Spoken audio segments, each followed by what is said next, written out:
नमस्कार साथियों, मैं रंजीत जैन हाजिर हूँ आपके साथ शनिवार के दिन शनिवारी ज्ञान सीरीज में। साथियों, आज का शनिवारी ज्ञान बहुत ही विशेष है क्योंकि आज मैं आपके साथ डिस्कस करने वाला हूँ कि निफ्टी के जो अपने फेयर लेवल होते हैं वो कैसे निकालेंगे। निफ्टी के जो फेयर लेवल होते हैं वो अपने काफी काम आते हैं। उनसे अपने को ये पता लग जाता है कि हम अभी मार्केट में किस जगह पर बैठे हैं, ओवरबोट सिचुएशन है, अंडरबोट है, या जो मार्केट का लेवल होना चाहिए वहीं पर अभी अपना निफ्टी है। तो ये अगर अपने को जानकारी मिलती रहे ना तो अपने को अपना इन्वेस्टमेंट का डिस इन्वेस्टमेंट का निर्णय लेने में काफी सहूलियत हो जाती है। तो आइए अपने डिस्कस करते हैं कि निफ्टी का फेयर लेवल कैसे निकालें। लेकिन उससे पहले मैं आपको बताऊं, मैं आपको ये जो वीडियो बना के पोस्ट कर रहा हूं ये केवल एजुकेशन पर्पज है। आपको इन्वेस्टमेंट करना हो या डिस इन्वेस्टमेंट करना हो तो उसके लिए आप अपने जो फाइनेंशियल एडवाइजर है उनकी सलाह पर ही काम करें। तो चलिए अपने डिस्कस करते हैं कि निफ्टी के फेयर लेवल कैसे अपने निकालें। साथियों, आप स्क्रीन पर देखिए, सामने निफ्टी का एक चार्ट आपको नजर आएगा जो मैंने मंथली चार्ट लिया। ये देखिए यहाँ पर एम है, मीन्स मंथली चार्ट है, और इसको मैं शुरू करूंगा 2005 से। 2005 का 31 मार्च 2005 को जो निफ्टी का लेवल था वहां से मैं शुरू करूंगा। और वो 2005 को मैं इसलिए शुरू कर रहा हूं कि 2005 के अंदर एक्चुअल में जो फेयर वैल्यू निकली थी और जो निफ्टी एक्चुअल में थी दोनों वहां मैच हो रही थी। निफ्टी 31 मार्च को क्लोज हुई थी 2035 और उसका फेयर वैल्यू था 2056, यानी एकदम जो होना चाहिए वही लेवल पे निफ्टी थी और उसका फेयर वैल्यू भी 2056 था। उसके बाद में 2006 के समय क्या हुआ, निफ्टी का जो क्लोजिंग लेवल था 31 मार्च को वो था 3402 और उसका फेयर वैल्यू निकला हुआ था 2323, यानी ये भी लगभग आप समझो कि 45% जैसा हायर था। तो नेक्स्ट ईयर क्या होता है अपने देखते हैं। 2007 का जो निफ्टी का 31 मार्च का क्लोजिंग था वो था 3821 और 31 मार्च को उसका फेयर वैल्यू जो निकल के आ रहा था वो आ रहा था 2625, यानी 45% जैसा फिर ऊपर था। तो ये अज्यूम अपने कर सकते हैं कि निफ्टी के अंदर कोई ना कोई ऐसा यूफोरिया जैसा बनने का चांस बन रहा था। और हकीकत क्या हुई, 31 दिसंबर को आप देखें तो निफ्टी के अंदर भयंकर यूफोरिया हो गया था और निफ्टी अपने उस समय 2007 दिसंबर के दिन 6138 का लेवल टच कर गया था और उसमें उसका फेयर प्राइस जो निकल रहा था वो निकल रहा था 2966, यानी लगभग 3000 का फेयर प्राइस निकल रहा था और निफ्टी कहां टच कर गया था 6138, यानी 100% ऊपर। आप तो पहले से ही आपको पता चल रहा है कि मार्केट जो फेयर वैल्यू उसी ऊपर चल रहा है और एक स्टेज ऐसा आ गया जब वो डबल हो गया तो वहां पर तो 100% पोर्टफोलियो खाली बनता ही बनता है। और उसके बाद में क्या हुआ, एक न्यूज आई सब प्राइम वाली और मार्केट पूरा क्रैश कर गया। अब अपने आगे की बात करते हैं। 2008 मार्च के अंदर जो क्लोजिंग आया 4734, यानी दिसंबर 2007 में जो यूफोरिया बिल्टअप हुआ था उसके बाद में केवल 3 महीने के अंदर अंदर निफ्टी ऊपर से क्रैश करके कहा गया 4734 और उसका नेक्स्ट ईयर का अपने देखें 2009 में तो उसका क्लोजिंग था 31 मार्च को 3020 और उसका फेयर वैल्यू अपना निकला था 3352। इस डेटा से आप ये अच्छी तरह से समझ गए होंगे निफ्टी ने अपनी तेजी बहुत ज्यादा कर ली थी, मार्केट के कोई भी कारण रहे होंगे तो उसकी वजह से निफ्टी में बहुत बड़ी तेजी आ गई और फेयर वैल्यू तो अपना वही था। तो आखिर में क्या हुआ, निफ्टी को ही क्रैश करना पड़ा और उसको फेयर वैल्यू की तरफ आना पड़ा। ये आप 2008 और 2009 का डाटा देख के निकाल सकते हैं। इसके बाद में आप आगे चलेंगे 2010, 2011, 2012, 2013, ऐसे आप लगातार चले जाएंगे तो थोड़ा अप डाउन निफ्टी में हमेशा रहा, फेयर वैल्यू के आसपास चलता रहा।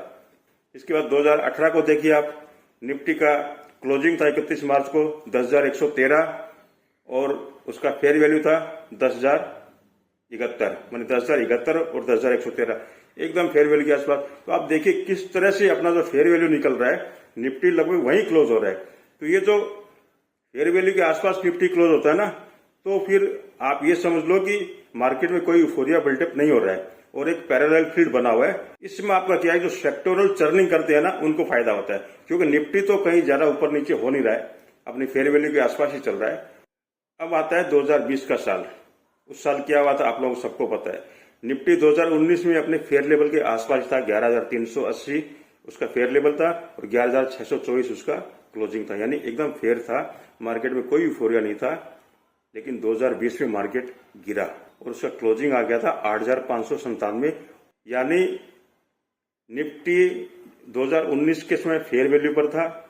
2020 मार्च में निफ्टी का फेयर वैल्यू आ रहा था आपका 12,860, बट ड्यू टू कोरोना के लिए एक ऐसी घटना घट गई कि निफ्टी अपने फेयर वैल्यू से काफी नीचे चला गया और गया कहां पर, क्लोजिंग हुआ 8,597, यानी अपने को चाहिए कितना 12,860 और चला गया कहां कितना 8,597, यानी करीब करीब 4,000 पॉइंट का डिफरेंस, यानी निफ्टी यहां से अंडर वैल्यू हो गया। 2007-8 में आपने क्या देखा, निफ्टी ओवर वैल्यू हो गया था, तो नेक्स्ट एक ईयर में या अगले 4-5 महीने में निफ्टी क्रैश करके अपने फेयर वैल्यू की तरफ आ गया।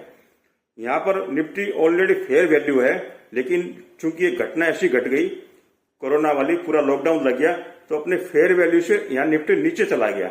तो वो एक बाइंग अपॉर्चुनिटी निश्चित रूप से इस फेयर वैल्यू के आंकड़े को देखते हुए बन रही थी।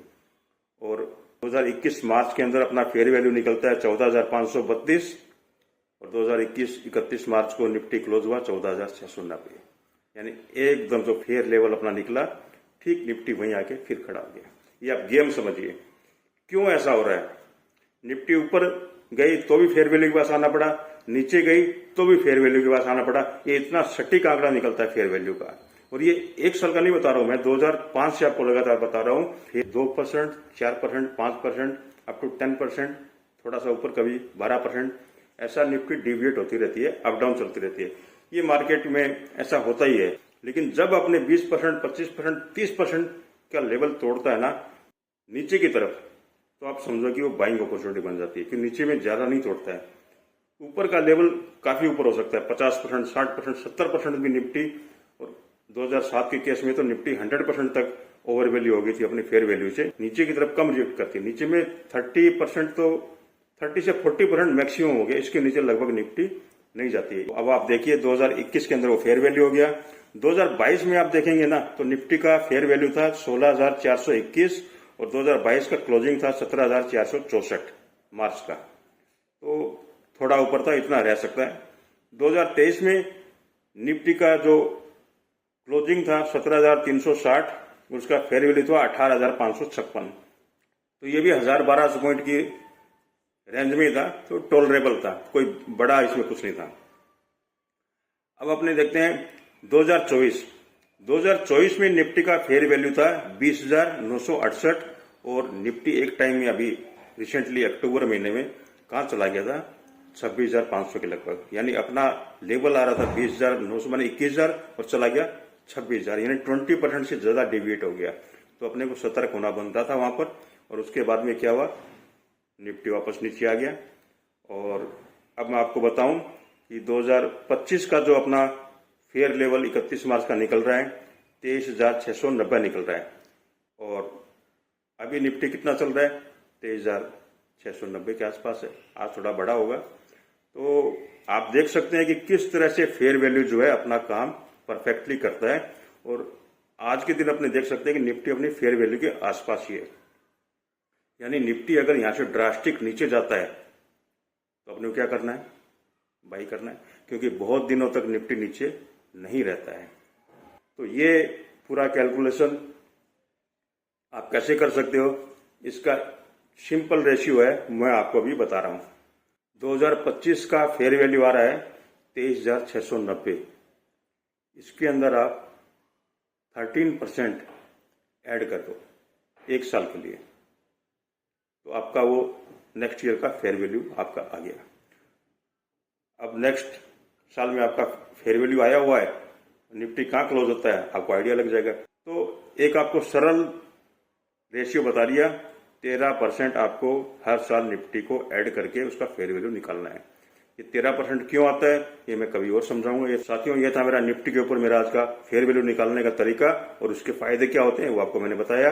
आपको वीडियो अच्छा लगे तो लाइक, सब्सक्राइब और शेयर जरूर करें। Thank you very much.